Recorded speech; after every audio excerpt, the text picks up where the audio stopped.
Hey, muy buenas a todos, aquí David Reyes y Cristian Ortiz comentando un video sobre la codificación unipolar. Bueno, para empezar podemos decir que es la técnica más antigua y la más sencilla.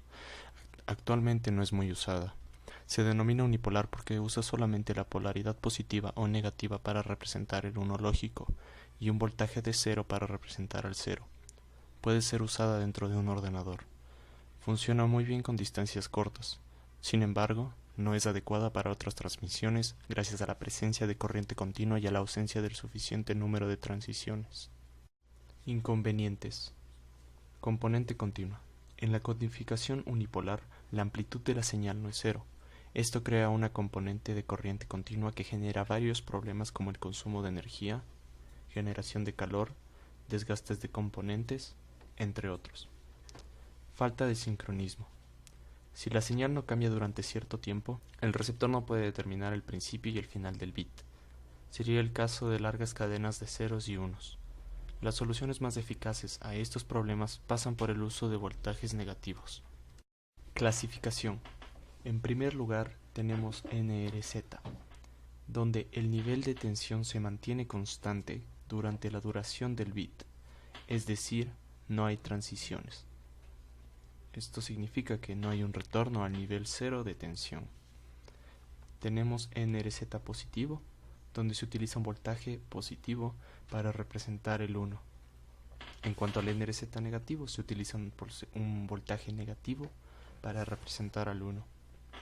Por otro lado tenemos RZ, donde la señal que representa cada bit retorna a cero en algún instante dentro del tiempo del intervalo de bit. Por tanto, las secuencias largas de unos o de ceros ya no plantean problemas para la recuperación del reloj en el receptor. En RZ positiva, igual que la anterior clasificación, se utiliza un voltaje positivo para representar el 1. En RZ negativo, es también similar al caso anterior, se utiliza un voltaje negativo para representar al 1. Como ya hemos visto, la codificación unipolar es una línea de código, en donde un voltaje positivo va a representar el número 1 en binario y el voltaje de 0 va a representar el número 0 en binario. Para poder realizar nuestra gráfica debemos identificar los componentes que se nos dan. Por ejemplo, aquí tenemos el código binario 11011001. Por otro lado tenemos el tipo de codificación que vamos a utilizar, la polaridad, y algo que es muy importante es saber si retorna o no a cero. De esta forma ya tenemos los datos necesarios para hacer nuestra gráfica y procedemos a hacer nuestro plano, en donde vamos a tener el eje de las Y representando la amplitud y el eje de las X representando el tiempo. Hay que recalcar que el voltaje máximo que va a tener la señal de 1 va a ser de 5 voltios, como se nos ha mostrado antes. Tenemos que también representar el intervalo en el cual se dará cada una de las señales para poder representarlos en nuestra gráfica.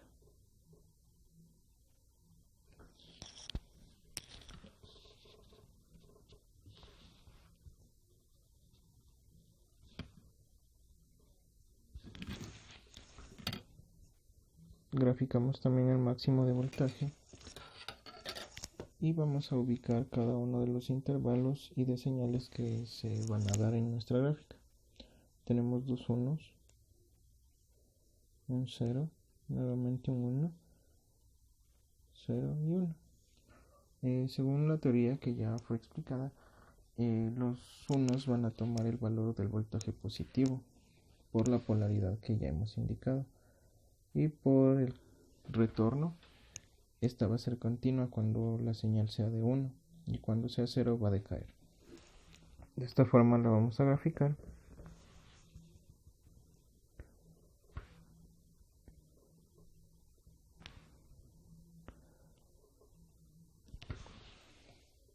Entonces podemos ver que nuestra señal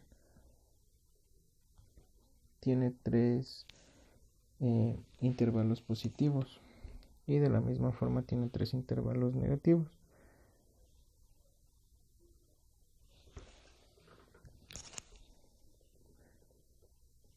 el bit cambia dependiendo de la polaridad que éste tenga, y de esta manera ya podemos ver nuestro gráfico en donde ya está representado y tenemos un máximo de 5 voltios.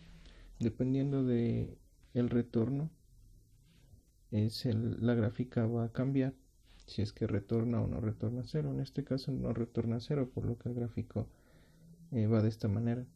En el caso de la polaridad, en cambio, vamos a ver que si la polaridad es negativa, el voltaje negativo va a aplicarse cuando es 1, y en el 0 se va a mantener cuando el voltaje sea 0. Es representado con el binario 0. Y de esta manera podemos obtener nuestras gráficas.